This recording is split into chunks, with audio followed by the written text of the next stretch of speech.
Welcome back. Immigration remains a top issue for the Republican primary electorate. In a one-on-one interview with Nikki Haley last week, we asked her not just about the crisis at the border, but also what she would do as president with the influx of migrants who are now being put up in hotels and other temporary housing in big U.S. cities, often straining the resources of social services intended for the residents and citizens of those communities.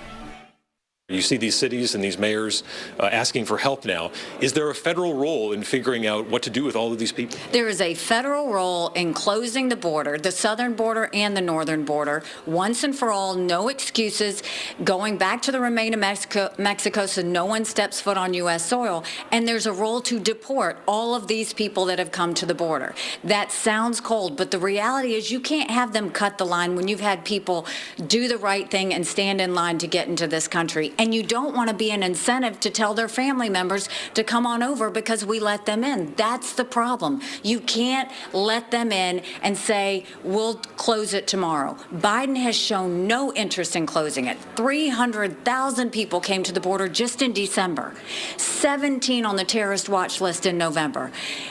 Everybody's acting, America's acting like it's September 10th, and we better remember what September 12th felt like. It only takes one. We will secure the border, we'll deport the people that have come over here illegally, and we will go back to being a country of laws. What about the asylum seekers?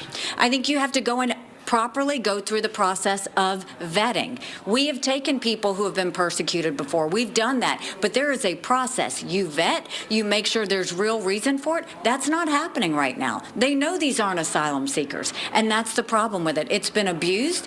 President Biden doesn't see a problem with it. I think that's a dereliction of duty, and I think that disqualifies him to be president. Unless the schedule changes, last week was Haley's final New Hampshire campaign swing before the Iowa caucuses on January 15th. She will, of course, be back here on the 16th.